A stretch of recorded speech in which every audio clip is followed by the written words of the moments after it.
You're listening to Catholic Chicago on WNDZ 750 AM. During the next hour, the Archdiocese of Chicago brings you programs about the people, events, and issues that touch our lives.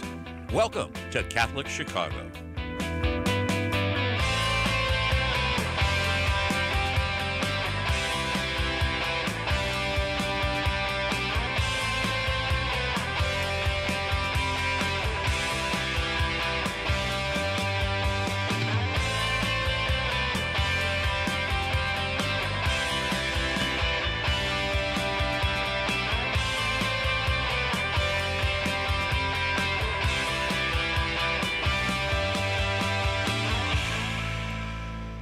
Welcome to Catholic Chicago on WNDZ 750 AM.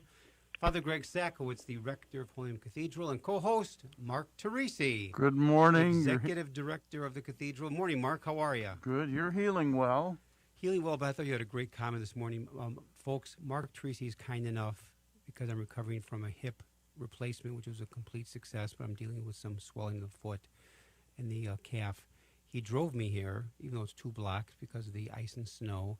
And Mark said, "Here, Greg, if we were to be walking here and you fell, all I could do is put cones around you." I thought that's, well, I'll go run, get help. I put cones around you. That's a pretty funny comment. So, how much snow fell by you, Mark, around your house, do you think? Close to a foot, I'm sure. 10, 12 inches. And I'd say about 10 inches around the cathedral. And it was with the weather people, again, right on target this week, last week. And our phone number, 312-255-8408, 312-255-8408. And backed by popular demand, a regular guest on our program, Catholic Chicago, Dr. Edward Gordon, who is an historian, who is a researcher, author, writer, public speaker, seminar director, giver of hundreds of talks, author of many, many books. So a lector at the cathedral, minister of care when the hospitals were open. So Dr. Edward Gordon, welcome to the program this morning. How are you, Edward? Well, I'm fine, and you look good on TV with the Cardinal. It was great to be back for the first time after almost a month, and the Cardinal was funny with his comment that ratings were never lower, and I thought he to myself, said they plummeted. They plummeted, and now they're back up again. So Cardinals, he's got a great sense of humor. How's Elaine doing, your beautiful wife? Well, she's the one that keeps me wound up so I can do all those things you just said. Keeps you going. I now, need a vacation. Right, you need a vacation. Edward, the question we always have asked regarding COVID is, here it is on February 1, 2021, which, by the way, 10 years ago today, was the famous blizzard that dumped 21 inches of snow and closed Lakeshore Drive, so we remember where we were 10 years ago. And so with the whole COVID-19 situation, Edward, what inning are we in right now? I would say we're in the 6th inning. Okay, because we've gone from the 2nd to the 4th, now maybe the top of the 6th inning. So that's so we are stepping in the right direction. Oh, we're certainly making progress. You know, the infection rate for the city of Chicago now is down to 6.5%, which is great. And for the entire state, it's 3.9%. Wonderful. Oh. All right. Now, let me ask you before I step. That's very good. Now, Edward, coming out of Christmas and New Year's, everyone was expecting a tremendous spike in numbers. It really, in Chicago, did not happen. No, it happened in different hotspots around the country, but luckily not here. And I think the reason it did not happen here is because more people took the precautions that we've been talking about from the very beginning of this plague. People are wearing masks, they're socially distancing. Many people did not have large family gatherings for Christmas or for New Year's after Thanksgiving, where we saw that big surge. But remember, we have still now had over 400,000 people, 439,000 people have died, more than in the Second World War, from death by our servicemen. So this is still a major international health disaster that is rolling across the world. So we're 439,000 who have died in the United States. Wow. So, Ed, we were fortunate, my wife and I were fortunate enough to sign up and had our first COVID shot. We have another one coming up in 3 weeks. Actually, on Ash Wednesday is our second. I had no hesitation, neither did my wife, about seeing this as a positive move toward, toward healing. Yes. But I've talked to many people who have trepidation about having the vaccine. Can you address that at all? Yes. Well, there are many reasons why people don't want to get vaccinated. Some of them are religious. Some of them are just personal reasons. People are afraid of the needle. I remember when I was a child, I was deathly afraid of getting shots, all right? Some people have religious reasons. Now, what are some of the religious reasons, Edward? Well, there are individuals who are against all kinds of medicine, all kinds of medical interventions. They believe in natural products, and anything that is artificial in nature, they object to, all right? Okay. And then there are other folks that feel that this is a conspiracy by the drug companies to make money. There are other people that feel that vaccines in general are unsafe and they cause a lot of death. So there are a whole basket of reasons. And the truth is, first of all, the vaccines are carefully tested now more than ever. There was, in the 1970s, an instance where there was a flu epidemic, and a vaccine was brought out, and about 450 people caught a rare syndrome that was a neurological disorder. This is in 1976. However, that was corrected, and approximately one additional case of this syndrome for every 100,000 people who caught the swine flu resulted.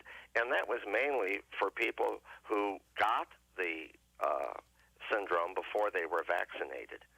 Now, since the AIDS virus and many of the other large pandemics that have occurred within the last 10 years to 15 years, so much medical research has been done worldwide on these pandemic syndromes that we're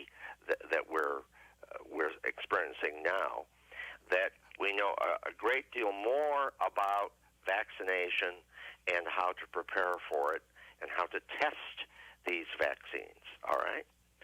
So right now I can tell you I've had my first shot, so has my wife.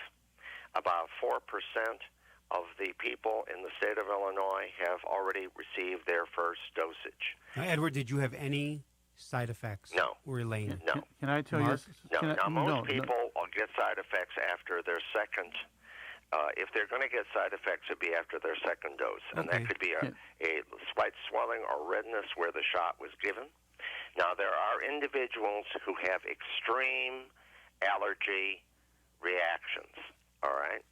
And that's something they need to talk to their doctor about. Exactly. Women who are pregnant right now, they should, again, consult a physician whether or not they should get a shot. Be very careful. All right? Before we take a little break, I want to share just a short little funny story. So we went for our vaccines. My wife and I went together. Very organized. People were so nice. I mean, I was floored by how organized and how nice people were. So we get home, and I said to my wife, "Do you have any? Are you sore at all?" She said, "Yeah." She said, "My arm." And then later that evening, she said, "Yeah, my arm is still sore." I said, "I feel nothing. I have no soreness at all." She said, "Well, that's because you have no muscle there." Anyway, take us to break there, Mark. Let's take a little break. That's kind of Murray's part. WNDZ, 750 AM on your dial, Catholic Chicago. We're with Dr. Ed Gordon, talking about the progress we've made. We're in the 6th inning of this epidemic, and 312-255-8408. When we come back, we'll continue our conversation and talk about the next months, what we have to look forward to. Please stay tuned.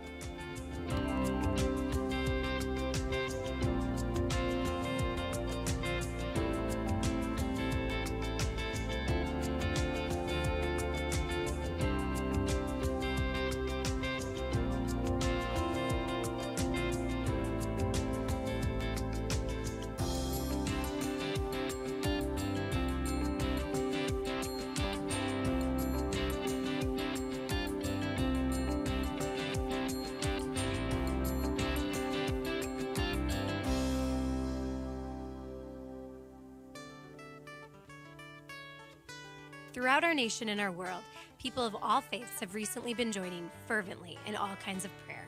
They have found that coming together in prayer is a source of comfort and strength. In this spirit of unity, the Archdiocese of Chicago has introduced a call to prayer, a telephone line dedicated to prayer. If you would like to join with another person in prayer, call 312-741-3388. This line is staffed from 9 a.m. to 9 p.m. daily with parishioners from across the Archdiocese of Chicago. These volunteers are here to listen to you, offer support, and pray with you.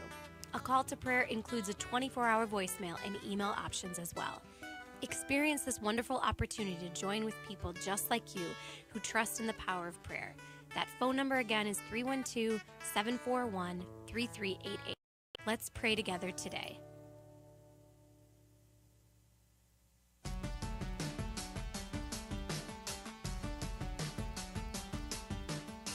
Hello, I'm Cardinal Blaise Supich. I got my COVID-19 vaccination, and you should too. It took just a few seconds and was painless. The Food and Drug Administration determined the new vaccines are safe and effective, and the Holy See, as well as the United States Conference of Catholic Bishops, has concluded getting the COVID-19 vaccine is an act of love of our neighbor and part of our moral responsibility for the common good. We have lived with the pandemic for many months, and I know we're all getting tired of it. Vaccination is one of the most important ways you can protect your health and the lives of those you love and help bring the pandemic under control. When it is your turn, I urge you to be vaccinated. And remember to do your part by wearing a mask, washing your hands, and watching your distance. Thank you, and God bless you all.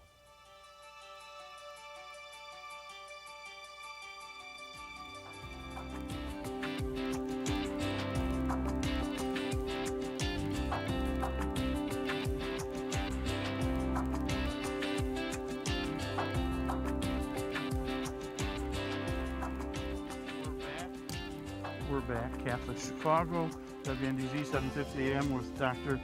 Edward Gordon. We're talking about our progress we have made. We're in the 6th inning. And we are live streaming With the this morning. mask. We're socially distanced, live streaming, Exactly. masks included. And this is a personal question to you, but then you can frame it in terms of what's going on here.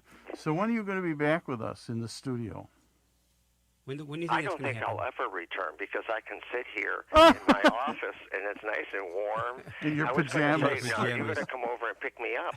I In your pajamas and No, I you live, laid, no, please seriously, bring me I more live coffee. 5 minutes away from where you're, the two of you guys are sitting, okay? Though the coffee is better here. No, I'll take that. Coffee's pretty good over here. I know. Thanks to Well, coffee. I'm anxious to come back and talk about something else besides this pandemic. Right. But give people an idea, though, what would it take for us to be For you live being back with in folks? studio and things to really start Okay, opening well, them up. all right. Let's talk about. You just heard that commercial with the Cardinal saying people should go out and get vaccinated. Right now, with the people that have been vaccinated, the death rate in our hospitals has fallen by 5 to 10% already. All right? Now, by the end of February, if people go out and get vaccinated, we should reduce death by 2/3. Okay? Wow. Which By is the huge. end of March, we'll reduce it by 2/3. All right? Now, by early March, hospital admissions could fall as much as 60%, and in ICUs down by 1/3. But this requires people to get vaccinated and to continue to take the precautions that we're talking about. Now, you've heard a lot of news about all of these new mutations, all right? First of all, viruses mutate. This is what they do. The quicker you get vaccinated, the quicker we get herd immunity. It won't then have this big impact on whether or not you will get immunity from a variation. But the good news is, thus far, from what we see, the variants that have come out from Britain and Brazil and South Africa, we still believe that the vaccines that are out there and are being developed will be effective. And they will continue to study these variants and modify the vaccines going forward. But the key is to get your vaccination and do it as soon as possible. Now, Edward, how safe is the vaccine? Well, I would say, I know that when I asked my doctor that a long time ago, and he said, I'm not going to send you to get a vaccination until I've had it and my own family has had it. Wow. Then I'll tell you to go and get it. Well, he's told me to go and get it a long time ago with the two vaccine variants. I mean, the two vaccines available already in the United States. So I say to you that in most cases, the vaccine will be very effective. No vaccine is 100% effective. The flu vaccine that I get every year is 40 to 60% effective, which means I could still get the flu if I don't take normal precautions, all right? If I don't wash my hands, if I hang around a lot of people who are sick all the time, I may get the flu. Actually, because we're wearing masks, washing our hands more, the rate of illness from the typical flu is way down right now because of those precautions. The masks and people wearing. That's right, exactly. Question I right. have on that is, what places in the U.S. right now are incredible hotspots? Am I right in saying still California, Arizona? Well, that's right. You know, as I think I have told you in the past, my wife and I generally go out to the Palm Springs area in the winter, all right? And here in Illinois, right now, the rate of infection is about a third what it is in the Palm Springs area, or actually, I should say more accurately, in the Riverside County area, which includes Palm Springs, all right? Is it because people are choosing not to wear masks Correct. in public appearances Correct. and getting Yes, together? that's largely part. That's largely it. It's not entirely that.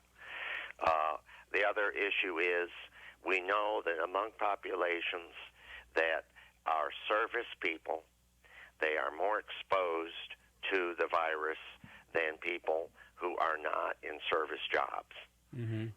But even there, many lower-income people have huge families living with them, with young and old. And again, it's the people over 70 and 80 who are most susceptible to death from this virus. All right, I want to emphasize that still to everyone.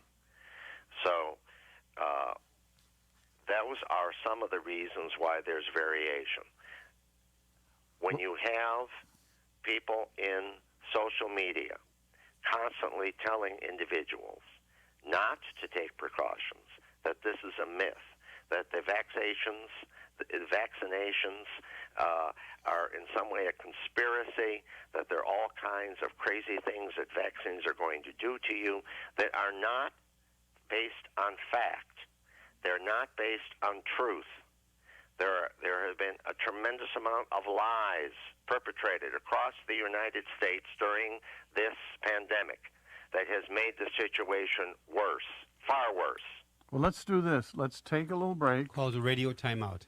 WNDZ 750 AM Catholic Chicago, 312-255-8408. We're talking to Dr. Edward Gordon. When we come back, Ed, I'm going to ask you, from a personal perspective, what are you looking forward to? When are you going to connect back with your ministry? When are we going to be filled at Cathedral? Your ideas about and what we need to do to get to that point. So we'll be back in just a few minutes. Please stay tuned.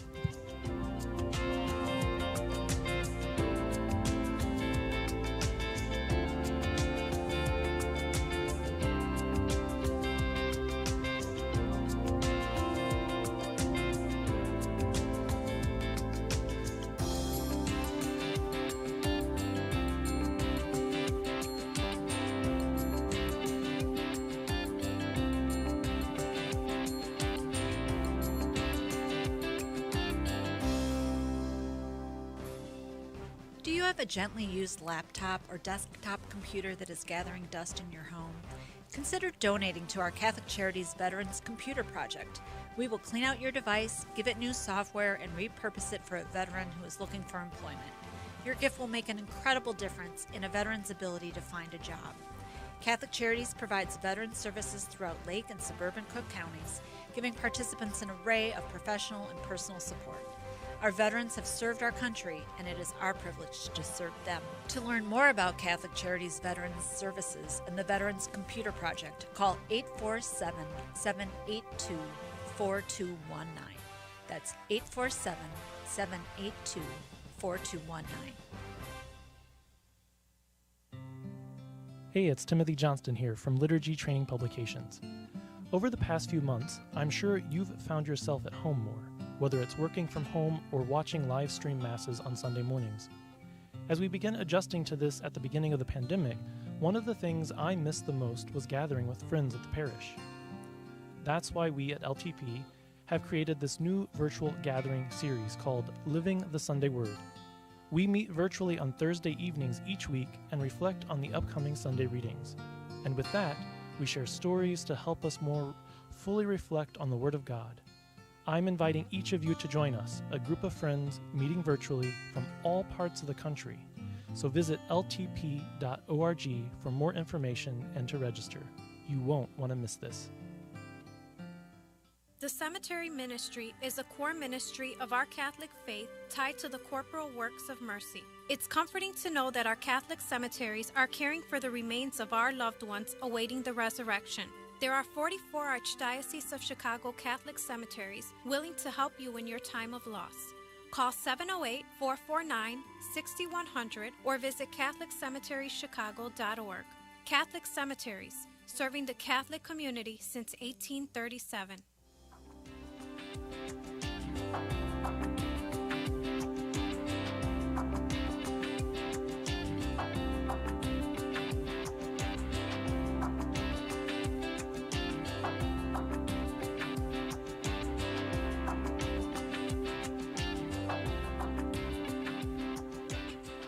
We're back.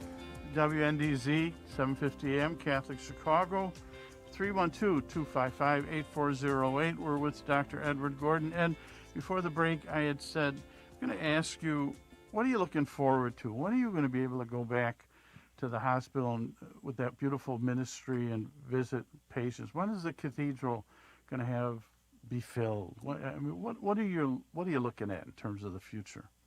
We need herd immunity, which means 80 to 85% of the population no longer has the antibodies in their system, so they do not get the disease. All right? Now, it's going to take most of 2021 to roll out the vaccine to a critical mass of adults across the United States. Because remember something, even if once you get the vaccine, there is still a chance that you contract the illness. It will be less severe, but it can still occur. Now, time right there, Edward. We heard it on the news, the congressman out east who got both shots and got COVID. Is that a perfect example? That's an example of what I'm talking about. Because the shot is, 95% effective? Correct. Well, it's not as life-threatening because you have that. The older you are, the more threatening it is. All right? Okay. So when I get the flu shot in a normal season, could I still get the flu? Yes, I still could, but it won't be as threatening. I have not had the flu in many, many years, I'm happy to say. I have sinus infections, but that has nothing to do with that's not the flu, all right? So the question people keep asking me is, well, when are we going to go back to normal life, like you just asked me, Mark? It's going to be a gradual process, and it's going to be driven by local communities and what the infection rates are. If people get the shot, still wear their mask, socially distance, etc., then things will gradually open up. Now, we've just seen that happen here in Chicago. Right. Now the restaurants have opened up inside, 25% in right now in Riverside County, in Palm Springs, if you want to go to Sacred Heart Church for Mass, where I go, you have to go outside in a tent. Okay? Now, for Mass outside? Right. Only outside. Nothing is allowed inside. So we're already ahead there. So gradually what you will see happen, that as the infection rates and hospitalizations and death rates fall, you will see a gradual return. Now, do you think there'll be, with baseball this summer, people in the stands, or again, no fans? Well, because it's outside, I think there's a greater chance, but there won't be as many people allowed in the park, and they probably will,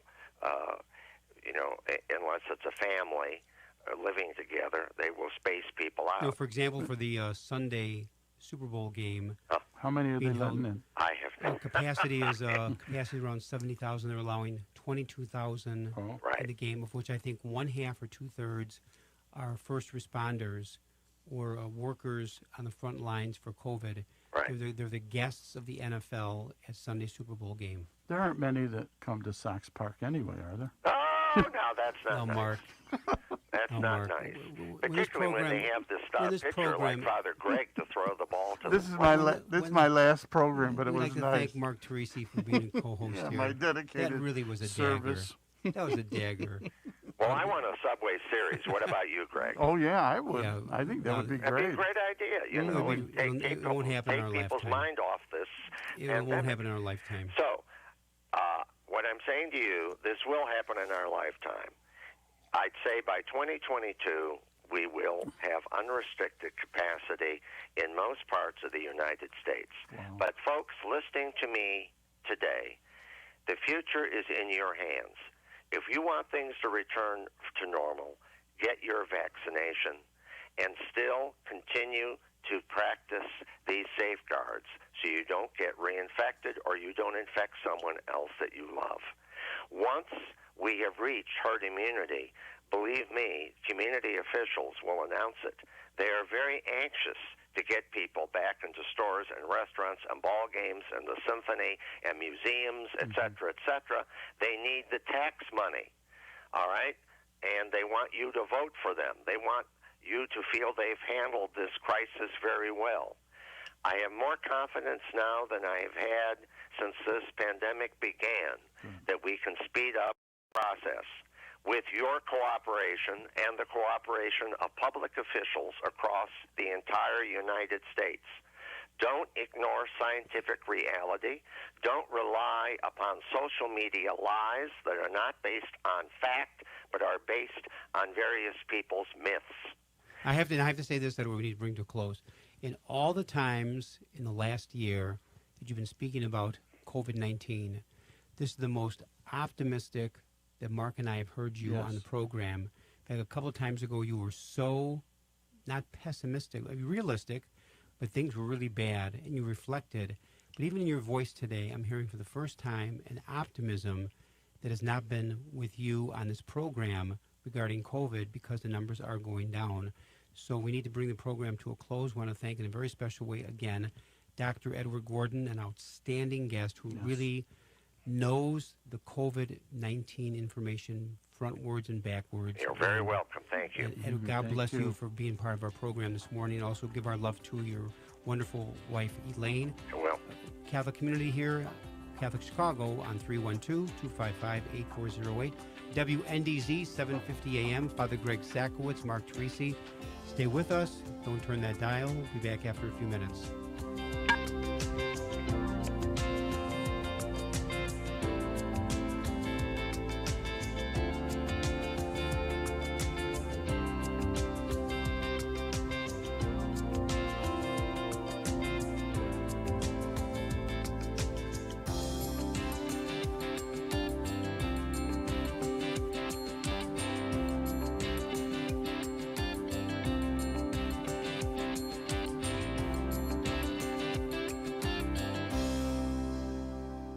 Catholic Charities After Supper Visions program offers guests of our Tuesday night supper the opportunity to learn the art of photography. These talented guests, who are often experiencing homelessness, are offered disposable digital cameras, and they work with volunteer professional photographers to learn the basics of taking photos. Then the artists go out and capture images on film of anything they find to be beautiful or interesting in the world. Their photos are amazing. Visit AfterSupperVisions.com to learn more about the artists and their artwork. Follow us on Facebook, Twitter, Instagram, and LinkedIn too. At After Supper Visions, we are developing film, talent, and hope. It has been inspiring to see how individuals, families, and communities have found ways to help one another throughout 2020. At Catholic Charities, we usually have 35 to 40 events a year where we gather and enjoy time together in support of important programs and services, while raising critical funds that allow us to respond to the growing number of people who are in need of the most basic necessities in life. Many of our events are now virtual. If you would like to be a sponsor for one of these events, please call 312-948-6864. That's 312-948-6864. Also, visit us at CatholicCharities.net/events and follow us on social media too. We so look forward to when we can resume our events in person and reconnect with our friends and partners throughout Chicagoland. For now, please consider donating to Catholic Charities so our vital work can continue. Thousands of people in Chicago count on Catholic Charities every day. Please help us help them today. Learn more at CatholicCharities.net.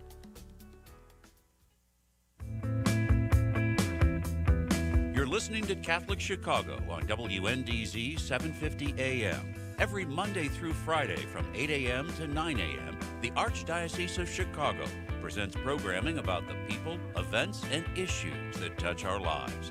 Thanks for letting us be part of your morning. Now again, Catholic Chicago.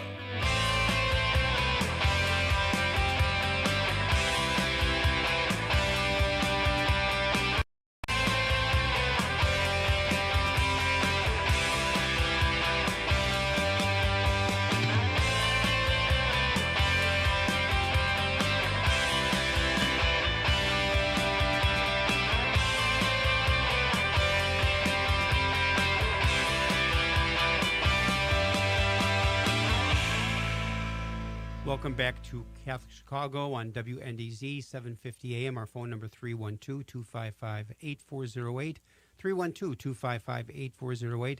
Father Greg Sakowicz and Mark Teresi on this Monday morning here in Chicago, February 1, 2021. And 10 years ago today was a great blizzard, dumped 21 inches of snow, shut down Lakeshore Drive, which was an incredible nightmare for many people.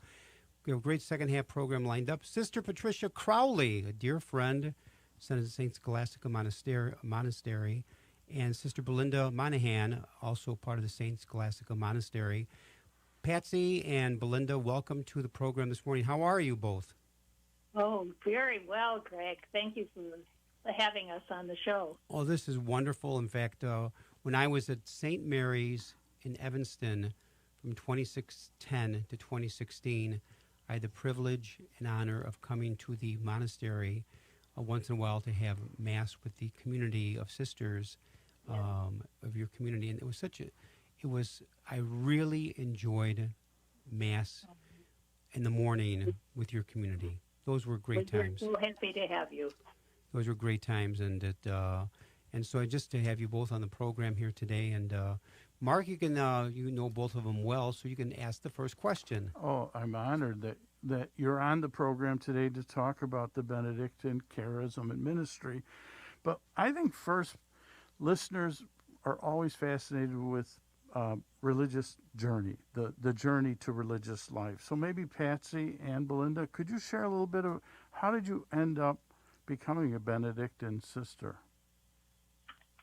Okay, well, I'll go first since I'm older. I went to school at St. Scholastica High School and loved the sisters there. My parents had been oblates of St. John's Monastery in Minnesota, and so I had learned about the rule of Benedict from childhood. And so I went to St. Scholastica's and really respected the sisters there, both their love of scripture and liturgy and also of social justice.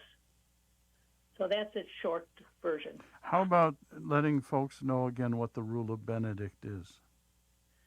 The Rule of Benedict is a document from the 5th century, and it is a document for people to learn to live in community and to seek God in prayer and community.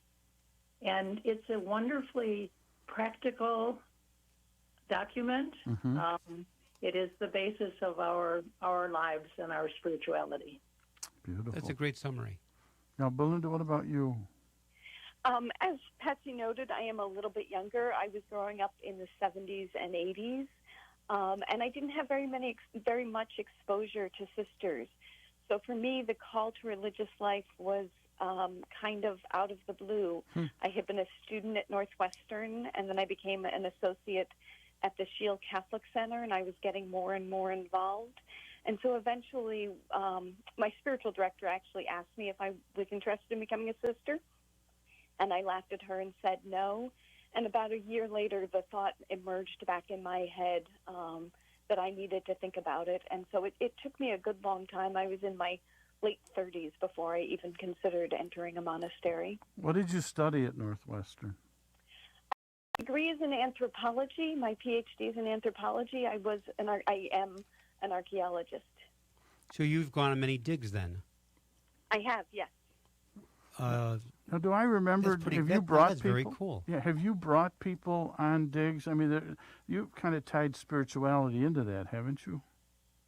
I do. For me, archaeology is a way of kind of seeing the diversity of people and the way that people can live, and seeing God's fingerprints in all the different ways that people live together and work together and are together. So, yes. Out of curiosity, Belinda, where'd you go to high school? I went to high school in New Jersey. Oh, you're not from Chicago? I am not from Chicago, no. Oh, but did undergrad at Northwestern, got your PhD at Northwestern? I did my PhD at Northwestern. I did my undergrad at Boston University. Interesting. Patsy, what's your anniversary this year in religious life? I celebrated 60 years. 60 years. And I know God bless you, Patsy. And I know Patsy for years and years. You always make it real, and it's always rooted in the gospel. And you know, like I'll give a for instance, and I'm going to ask you a question. But like for instance, Deborah's Place. You know, what a beautiful ministry. Yeah. Rooted in the gospel. You had your battles in terms of people not understanding that gospel value of caring for folks that way. How do you keep it real? I mean, 60 years, and you probably have. Well, you have. And whenever you meet Patsy, you're welcomed and greeted with a smile. Exactly. Well,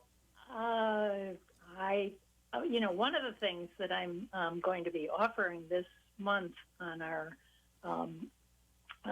streaming is a practice of Lectio Divina, and that is something that I have done for a good part of my life, and I think it does root me each day in the gospel and connects my life to the gospel. Could you explain it? How about this? Mark, take us to break. Okay. When we come back, Patsy explain Lectio Divina. Okay, that'd be great. That's great. So WNDZ 750 AM on your dial, Catholic Chicago, 312-255-8408. If you have any questions for Sister Patsy Crowley, Sister Belinda Monahan, 312-255-8408, Catholic Chicago. We'll be back in a few minutes.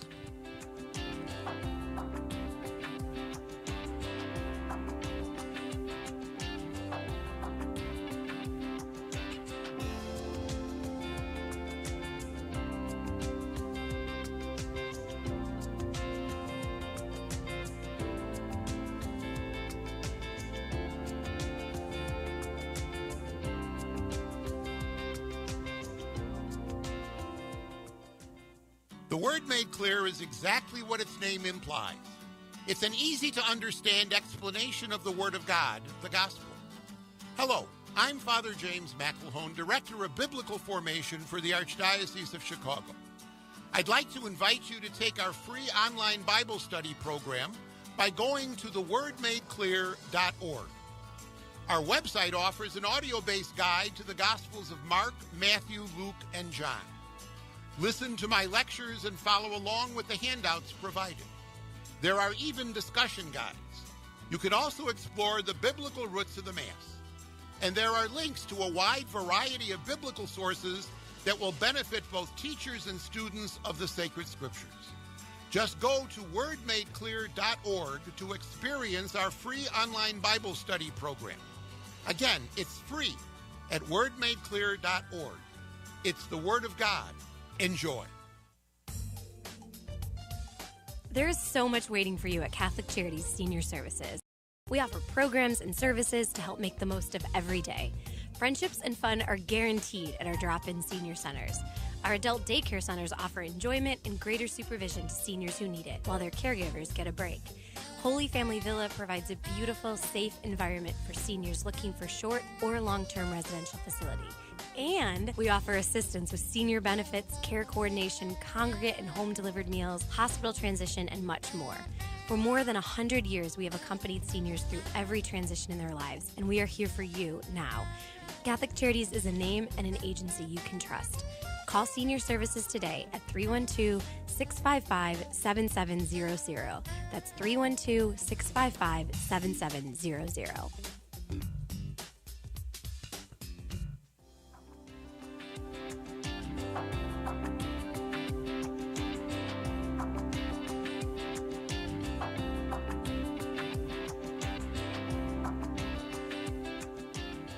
We're back.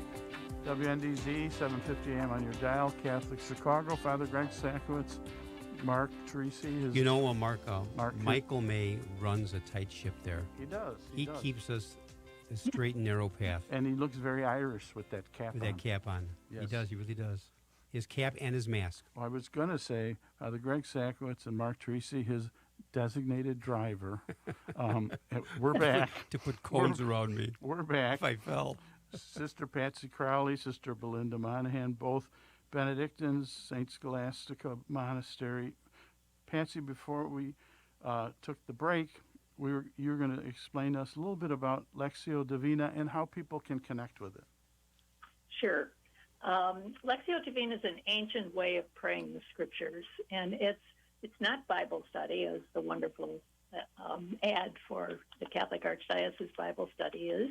Mm-hmm. It is really a way of prayer, and it's a way of taking a word or phrase from the scripture and allowing it to really intersect, really speak to our own lives. And it's a very simple way, but very profound. And I'm going to be doing, unfortunately, the group is closed right now because there are too many people that are interested in this. But Wow. if people want to contact, we may offer another one once a month. My email is P for Patricia, Crowley at OSBChicago.org. One more time, Patsy. P as in Patricia, Crowley, Crowley, at OSBChicago.org. Okay, good. Yeah, and can I mention the other Sure. things we're offering once a month? We're offering discussion, reflection, prayer about Fratelli Tutti, which is the new encyclical that the Pope wrote. Oh, yeah. Mm-hmm. And it's I was drawn to read it and then to do something with it because it talks about human solidarity in very profound ways. And it really presents ways to dialogue when we don't agree with another person or another group of persons, which is particularly pertinent right now in our society. Now, Patsy, is that session open or is that closed too? That's open too. And That's again, they open. can get you at P. Crowley. At O.S.B., Order of St. Benedict, Chicago.org. And that's going to take place when? And it's on the third Thursday evening of each month. Okay, now speaking of dates for a moment, Belinda, talk to us about the World Day of Prayer for Consecrated Life, February 2nd, which happens to be tomorrow. That's tomorrow, and it's a World Day of Prayer. I think for me, days like that are so important because I didn't grow up with Catholic sisters in school or with knowing Catholic sisters in my parish. I knew very few sisters, and so events like this for me give the broader church a chance to recognize and to see, to kind of increase the visibility of the men and women religious who have done such good work and continue to do such good work in the Catholic Church, but who have become less visible over time. Now, is this World Day of Prayer for Consecrated Life open in the public? It's an event. It's not really an event. It's a series of events. Mm-hmm. So the idea is that in churches everywhere, there will be special prayers for gotcha. Men and women religious. So yes. And maybe we can talk for a moment about Catholic Sisters Week, March 8th to the 14th. And National Catholic Sisters Week, again, serves much the same purpose. It's to celebrate women religious who are not largely invisible right now, but less visible than we used to be in the world. Now, Belinda and my paths crossed, I think, profoundly with the National Religious Vocation Conference, National Fund, Catholic Religious Vocations. Belinda was on the board. I helped start up the fund, which funds college debt for vocations. How are vocations doing from your perspective, either of your perspective, in terms of the broader name vocation to the religious life, but also to a lay leadership in the church? Any ideas on, give us your ideas. Where are we? I'm happy to answer that. I think we're doing okay. I think we have the idea that there's a single vocation, that there's a singular vocation for everybody. And what I really like to do is talk about the broadening of vocation. So I have a vocation event coming up during Catholic Sisters Week, which is to try to help people listen to where God is calling them in their everyday life, where God is already speaking to them. And I think by broadening the idea of vocation and having people understand that God is calling to us at every moment of every day, it will help us then move into understanding what God is calling us to, which is love and service to his people, no matter what form that takes. Now, Patsy, you have been part of religious life, you said, for 60 years, which is hard to believe because you are still 39 years old. So just the numbers just don't add up in my head here. Patsy and my wife are both 39. Exactly, 39. And but now, question I have, Patsy, is in all your years that you've been part of religious life, what's one of the biggest myths that you always try to tell people what religious life is not? Oh, well, it's not. That's interesting. I can talk about what is. That's my positive attitude. Which is very true. But not. I would say dull, boring, something like that. It's not a magical way. It's one that takes human work. Okay, that's I like that. I like that. That's a great response. And we were talking during the break, Greg and I talking about Deborah's Place. That's human work. What was accomplished in terms of Deborah's Place. Before we get into Deborah's Place, get into a break. Let's take a break. When we come back, Patsy, I got to keep Mark online, otherwise Michael gets upset with me. I'm just fascinated with this conversation. When we come back, Patsy, I would just be curious, where did that come from? It may have come from a moment of prayer. It may have come, but anyway, you brought people to ministry in Deborah's Place and so many other things that you do. But we'll talk about that when we get back because Greg's already given me cut. WNDZ, 750 AM on your dial, Catholic Chicago, 312-255-8408, 312-255-8408. We'll be back in a few minutes. Please stay tuned.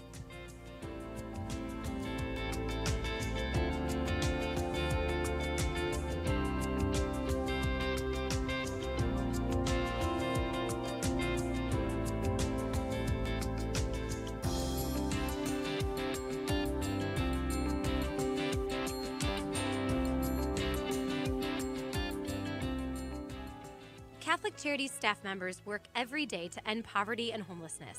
We do this on a one-to-one basis with anyone who asks for help. We also work with organizations who study these issues across our city, state, and nation. The Wilson Sheehan Lab for Economic Opportunities, or LEO, at the University of Notre Dame is one of these research centers.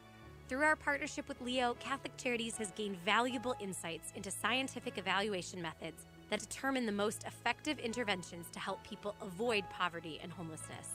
Along with our experience and compassion, trusted research is helping Catholic Charities offer hope and so much more to anyone in need. For more information, visit CatholicCharities.net.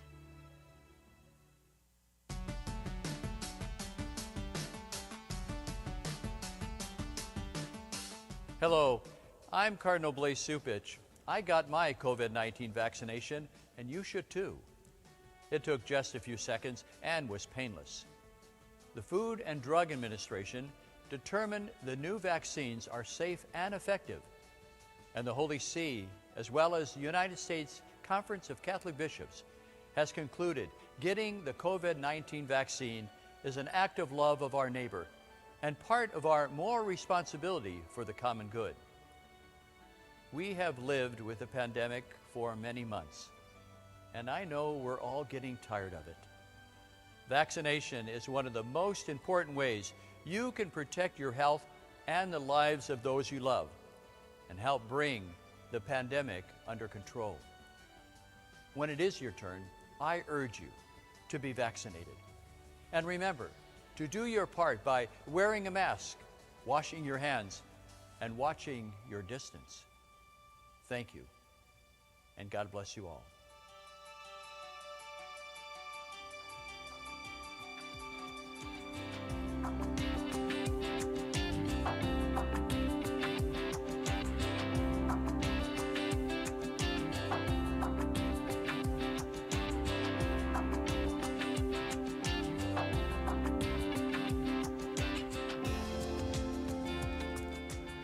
We're back, WNDZ, 750 AM on your dial, Catholic Chicago. Father Greg Sakowicz, Mark Teresi here with Sister Patricia Crowley, Sister Belinda Monahan. Patsy, when we took the break, I was asking you, when you look at a ministry, like you're talking about human work, Deborah's Place is human work. A lot of projects you've been involved with are human work. And they're original. I mean, it's not like there was one and then you just did this. Where do those moments come from to engage people in a ministry that you believe with your whole heart and soul? Yeah, well, I think it comes from our opening our eyes to what's around us. The women who founded Deborah's Place saw women on Michigan Avenue who were homeless, and I think would be very sad today to know that is continuing. Mm-hmm. And Deborah's Place has continued that response to that reality. Another reality that I've been involved in more recently is the presence of unaccompanied children who come to our country seeking asylum. Wow.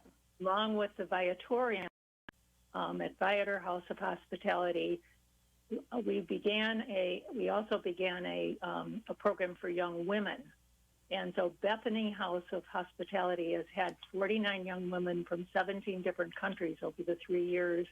And it's really the collaboration of Illinois women religious that has made that happen. So, Patsy, you must have some gut-wrenching stories of younger people coming unaccompanied by an adult to this country. Right, I do. It must be so sad. I can just mention really briefly a couple. Please do. There are two women who are living with us right now who come from East Africa, and they escaped their countries separately with their families. And then as they went to another African country, and then gradually they lost track of their families. Their families got separated by whatever circumstances. And each of them were able, after working hard, to get to Brazil and then to walk through the Darien Gap and through in Central America and into this country. They've been with us since the beginning, those two. There are another two at the house right now who come from Asia, and they have two sisters who are in detention in Texas. So there were 4 of them, and the oldest one was sold into slavery, trafficking by her mother, and so she escaped and took her 3 younger sisters, and their grandmother paid for them to come to Brazil, and they too walked through the Darien Gap and into our country eventually, to make it short. They truly were risking their lives. Yeah. Amazing. Those are just 2 stories. We just have another minute or 2. Before we close, Belinda, in your life as an archaeologist, what was your greatest dig and greatest find? It's harder to answer that question. I think that the greatest part about digging is the community that we build. Being part of excavations allows me to build relationships across different cultures. So working with, when I was a senior in high school, working with our Belizean excavators, or for the past 20 years I've been working in Armenia and working with my Armenian colleagues and watching a nation rebuild itself after the Soviet collapse, and then this summer watching it through that dreadful war. But the relationships that I've built, I feel like, have been the best part of my excavation. I like that. It's a great answer, because I've always loved archaeology and your discoveries of finding this or finding that under our earth, and histories and civilizations. So I find it very cool.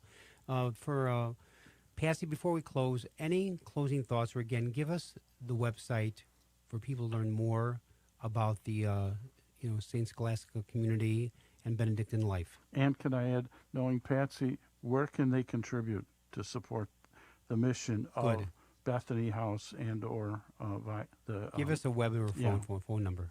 Okay, thank you. The website for the Benedictine Sisters is osbchicago.org. One more time. Order of St. Benedict, osbchicago.org.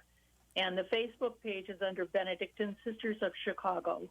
And there are lots of offerings. There's some offerings on Laudato Si. There's some dream work, the offerings that Belinda mentioned, and the ones that I mentioned.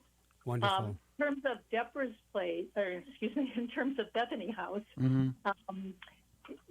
donations can either be sent to me at St. Scholastica Monastery and 7430 North Bridge Boulevard, Chicago, Illinois, 60645, or they can be through our website, which is BethanyHouseOfHospitality.com. Good. Very good. We'll want to thank in a very special way Sister Patsy Crowley and Sister Belinda Monahan for joining us today on the program. We're talking about religious life and the great work they do. Patsy, how about 60 more years? Yeah, how about it? Sounds good. God bless you. So, Patsy and Belinda, thank you for joining us today on the program of Catholic Chicago. Thank you to co-host Mark Teresi. Great to be with you, Mark, even though you gave me that shout-out about the put-down about the White Sox not drawing good crowds. But once they open up crowds, they'll be coming back to a guaranteed rate park. Special thank you to our producer, Vince Girasoli, and Michael May, engineer, along with Javi Garcia. Gentlemen, great job as usual. Yes, to all, God bless. Drive safely. Cold weather coming. Have a great day.